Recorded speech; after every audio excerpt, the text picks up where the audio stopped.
सोचिए, अगर कल सुबह आप उठें और आपकी रसोई में गैस सिलेंडर ही ना हो तो क्या होगा। सुबह की चाय, बच्चों का नाश्ता, दोपहर का खाना, रात का डिनर, सब कुछ रुक जाएगा। आज के समय में गैस सिलेंडर हमारी जिंदगी का इतना जरूरी हिस्सा बन चुका है कि हम उसके बिना एक दिन भी सोच नहीं सकते। लेकिन क्या आपने कभी ये सोचा है कि इस लाल रंग के सिलेंडर के अंदर भरी गैस आखिर बनती कैसे है और हजारों किलोमीटर का सफर तय करके ये हमारे घर तक कैसे पहुंचती है। अक्सर हम बस गैस बुक करते हैं, डिलीवरी बॉय सिलेंडर लाकर दे देता है, हम रेगुलेटर लगाते हैं और खाना बनाना शुरू कर देते हैं। लेकिन इस छोटे से सिलेंडर के पीछे छिपी होती है एक बहुत बड़ी और दिलचस्प कहानी। आज हम इसी कहानी को शुरू से समझेंगे। सबसे पहले ये समझते हैं कि एलपीजी आखिर होती क्या है। एलपीजी का पूरा नाम है लिक्विफाइड पेट्रोलियम गैस। नाम थोड़ा बड़ा है लेकिन इसका काम बहुत सीधा है। दरअसल एलपीजी कोई एक गैस नहीं होती, ये दो गैसों का मिश्रण होती है, प्रोपेन और ब्यूटेन। सामान्य तापमान पर ये दोनों गैसें गैस के रूप में ही होती हैं, लेकिन जब इन्हें बहुत ज्यादा दबाव में रखा जाता है तो ये गैसें लिक्विड यानी तरल में बदल जाती हैं। इसी वजह से हमारे घर आने वाले सिलेंडर के अंदर गैस लिक्विड फॉर्म में भरी होती है और जैसे ही हम रेगुलेटर खोलते हैं वो लिक्विड गैस फिर से गैस में बदल जाती है और पाइप के जरिए चूल्हे तक पहुंचकर जलने लगती है।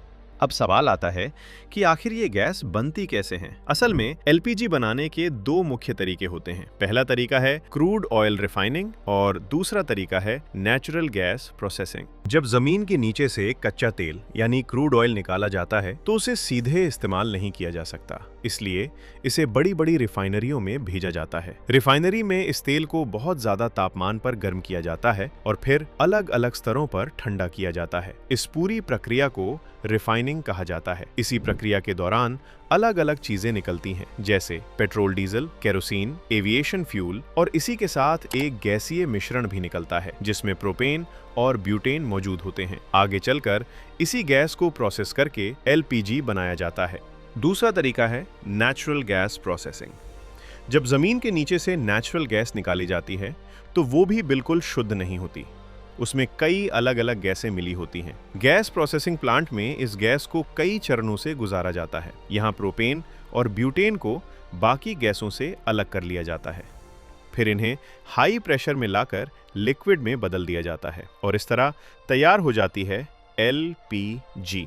अब अगला सवाल है, भारत में इतनी बड़ी मात्रा में एलपीजी आती कहां से है। असल में इसके दो मुख्य स्रोत हैं। पहला घरेलू उत्पादन, दूसरा विदेशों से आयात। भारत में कई बड़ी रिफाइनरियां और गैस प्लांट हैं, जैसे गुजरात का जामनगर, मुंबई महाराष्ट्र और असम। इन जगहों पर एलपीजी का उत्पादन होता है, लेकिन भारत जैसे बड़े देश में इसकी मांग इतनी ज्यादा है कि केवल घरेलू उत्पादन से काम नहीं चलता, इसलिए हमें बड़ी मात्रा में एलपीजी विदेशों से मंगानी पड़ती है। ये गैस मुख्य रूप से आती है सऊदी अरब, कतर और यूएई से। इसे बड़े बड़े समुद्री जहाजों में भरकर भारत के बंदरगाहों तक लाया जाता है।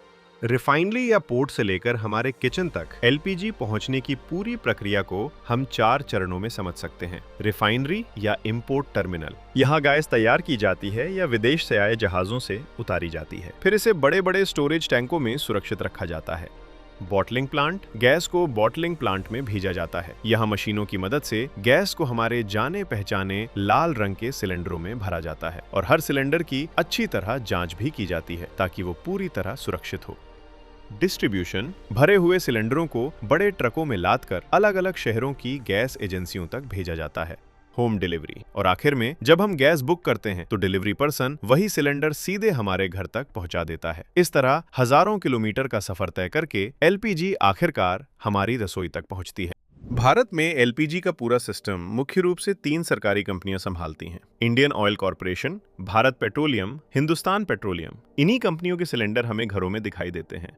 अगर इस पूरे सफर को एक लाइन में समझें तो एलपीजी को कच्चे तेल और नेचुरल गैस से बनाया जाता है, फिर ये रिफाइनरी से बॉटलिंग प्लांट, वहां से गैस एजेंसी और आखिर में हमारे घर तक पहुंचती है। यानी एक साधारण सा दिखने वाला गैस सिलेंडर असल में एक लंबी और जटिल प्रक्रिया का नतीजा होता है। लेकिन अब एक दिलचस्प सवाल उठता है, जैसे जैसे दुनिया सोलर, इलेक्ट्रिक और ग्रीन एनर्जी की तरफ बढ़ रही है तो क्या आने वाले समय में भी यही गैस सिलेंडर हमारी रसोई में रहेगा या फिर कोई नई तकनीक इसकी जगह ले लेगी। ये देखना वाकई दिलचस्प होगा। अगर आपको ये जानकारी पसंद आई हो तो वीडियो को लाइक जरूर करें और कमेंट में बताइए कि आप ये वीडियो किस शहर या गांव से देख रहे हैं। ऐसी ही दिलचस्प और ज्ञानवर्धक वीडियो के लिए चैनल को सब्सक्राइब करें और बेल आइकन जरूर दबाएं।